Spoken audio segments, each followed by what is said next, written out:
정치적 참견 시점 정치팀 김지경 기자 나와 있습니다. 자, 오늘 준비한 소식 볼까요? 네.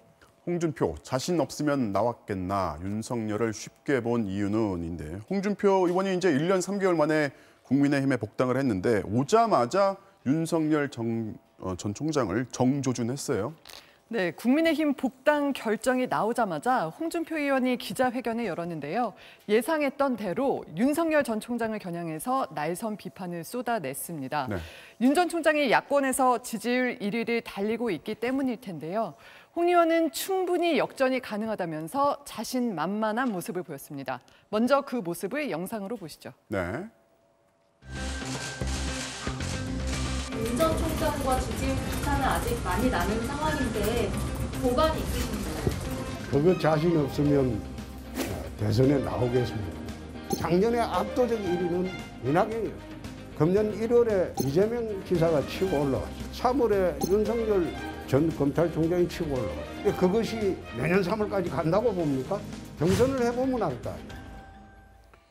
지금 여론조사만 보면 이제 홍 의원이 많이 뒤지고 있는데 네. 대체 무엇을 믿기에 이렇게 자신이 있을까요? 네, 홍 의원은 윤 전 총장의 두 가지 약점에 대해서 얘기했는데요. 네. 최근에 엑스파일 의혹이 불거진 것을 언급하면서 무엇보다 도덕성에 문제가 있다고 주장했습니다. 직접 들어보시죠. 네. 법의 상징이었던 분이 정치판에 등판하기도 전에 20가지 달하는 의혹이 있다. 그 나오는 자체가 그 문제가 많죠. 그거 앞으로 철저히 검증이 될 겁니다. 있는 사실을 감출 수 있겠습니까? 그럼 본인이 직접 해명을 하고 돌파를 해야죠. 네, 또 야권에서 김대엽식 정치 공작이라고 방어하는 데 대해서는 그때도 정치 공작 이전에 이회창 후보의 두 아들이 병역 면제를 받은 사실 자체가 국민 감정상 문제가 된 거라고 강조했습니다. 뭐 이거를 이제 정치 공작이라고 반격을 해봐야 빠져나올 수가 없을 거다. 뭐 이런 얘기가 하나인 것 같고 나머지 하나의 약점은 뭐라고 합니까? 네, 홍 의원은 윤 전 총장의 국정 경험도 문제 삼았습니다. 평생 검사 생활만 해서는 국정 운영 능력이 부족할 수밖에 없다는 건데요. 이어서 들어보시죠. 네. 나라 통치하는데 검찰 수사는 1%도 안 됩니다. 나머지 99%는 검찰 수사하고는 아무 상관없는 거예요. 근데 그게 경선 과정에 다 나올 거예요.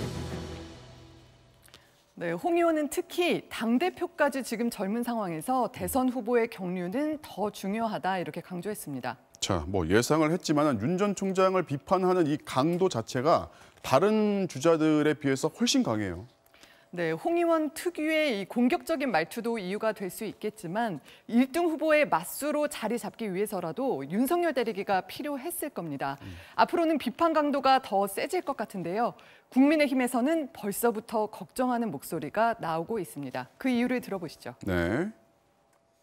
흉금에 있는 말을 그냥 막 하다가 보니까 그것 때문에 사실은 선거를 망치고 이런 경우가 많았었습니다. 우리 당원들이 별로 원하지 않을 겁니다.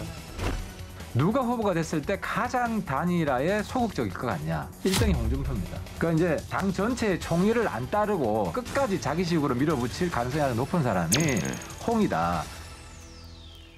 하태경 의원 같은 경우는요. 특히 홍 의원이 윤 전 총장에 대한 흑색 선전을 사실로 간주하고 있다면서 그의 복당은 당의 리스크가 될 수 있다 이렇게 비판했습니다. 그런데 이제 공교롭게도 홍준표 의원이 복당을 하고 나서 곧바로 윤석열 전 총장이 이제 대선 출마 선언 일정을 발표했어요. 네, 그렇습니다. 윤석열 전 검찰총장이 오는 29일, 그러니까 다음 주 화요일에 매헌 윤봉길 의사 기념관에서 앞으로 걸어갈 길에 대해 말씀드리겠다 이렇게 밝혔습니다. 검찰총장에서 물러난 지 그러니까 3개월 남짓 만에 대권 도전을 선언하는 자리가 될 걸로 보이는데요. 국민의힘 입당 같은 정치 일정 또는 본인과 가족을 둘러싼 여러 의혹에 대해서 명확한 입장이 나올지 주목됩니다. 네, 야권의 대선 레이스도 이제 본격적으로 시작하는 것 같습니다. 오늘은 여기까지 듣겠습니다. 지금까지 정치팀의 김지경 기자였습니다.